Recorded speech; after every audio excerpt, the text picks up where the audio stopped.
She carries the warmth of spring in her hands, and wherever her feet touch, flowers rise. They call her Bride, goddess of flame and fertility, and she walks as the Empress of the Tarot. Hi, I'm Carrie from Sage in the Sky, and welcome to the Tarot and Folklore series, where each week we journey through the major arcana through story and symbol. Today we meet the Empress, card 3.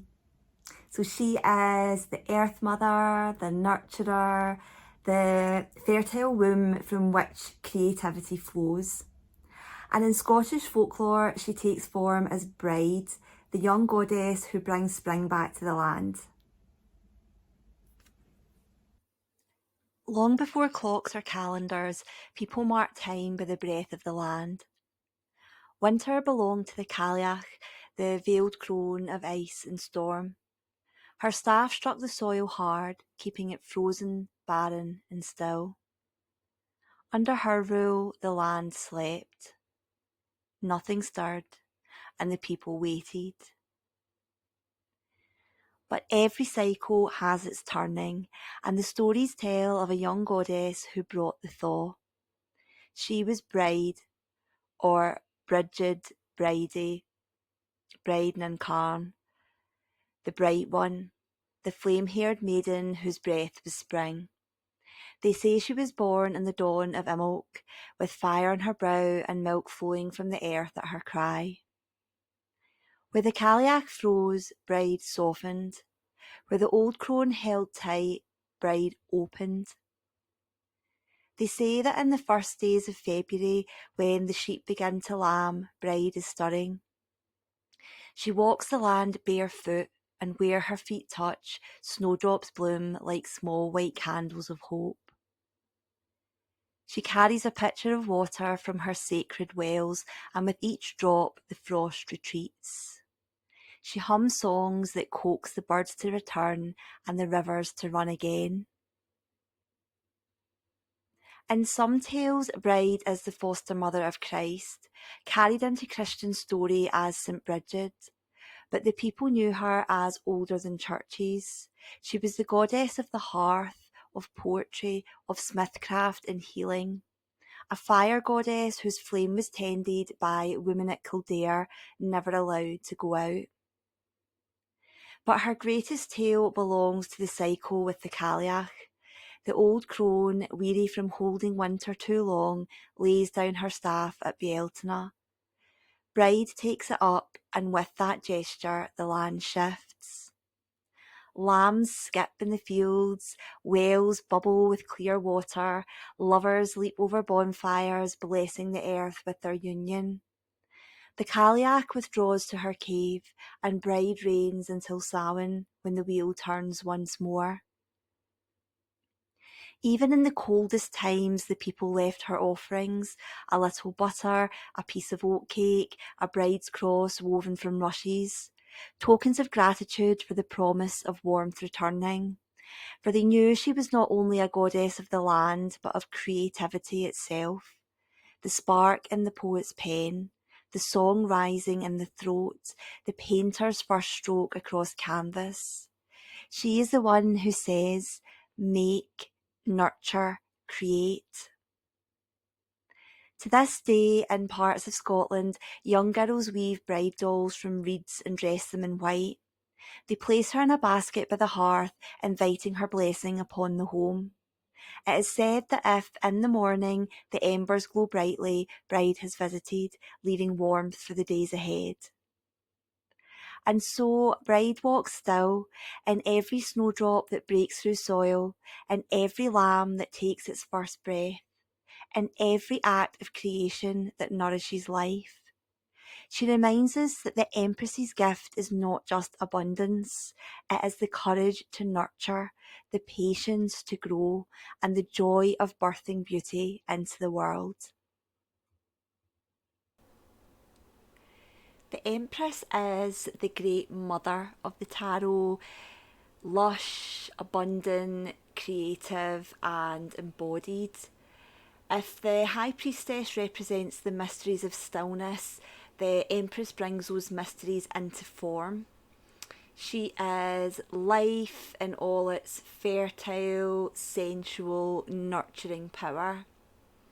So in the traditional Rider-Waite-Smith deck, which a lot of more modern decks are based on, she often sits upon a throne surrounded by golden fields of wheat with a crown of 12 stars upon her brow, each star representing the cycles of the zodiac, the rhythms of time and season. Beside her flows a river, a reminder that creation is not static, it is fluid, moving, always birthing new life. She is the archetype of the mother, but this is not only about motherhood, it is the energy of nurturing, of caring for something until it grows strong. It's also the archetype of the artist, the gardener, the healer, the one who midwives dreams into reality. She is body, senses, touch, taste, colour. She is a reminder that spirit is not only in the sky, but in the earth beneath your feet and the food on your tongue. When the Empress appears in her light, she brings a blessing of growth, creativity flourishing, projects bearing fruit, love deepening, a fertile time where ideas and bodies alike are ready to bloom. She asks, what do you want to bring into the world? What beauty can you tend with devotion? But as we know, every archetype carries its shadow, and the Empress in shadow can become overbearing, smothering, or indulgent. The mother who loves so fiercely she does not let go, or the creative force that drowns in excess rather than flowing with purpose, or creativity blocked. She can also reveal where you block your own abundance, refusing to receive the nurture of others or the gifts of the earth because you do not feel worthy of them. And Brìde mirrors this perfectly. She is the goddess who nurtures the land back into life after the Kaliak's grip of winter. But even she requires balance. Fire can warm, but it can also burn. Growth must be tended, not forced. So the Empress is an invitation to honour the body as sacred, to connect with nature as teacher, to embrace creativity not as a hobby but as a holy act, to nurture your life like a garden, and to remember that abundance is not about grasping but about allowing what is fertile to flourish in its own time. The Empress says to us, you are not separate from nature. You are nature. What you create, what you love, what you nurture, these are your blossoms. Let them bloom. So, some reflection prompts for you. What in my life is ready to bloom? Where am I being asked to nurture rather than control? How do I connect to the earth and my body as sources of wisdom? Am I allowing myself to receive abundance, or am I blocking it?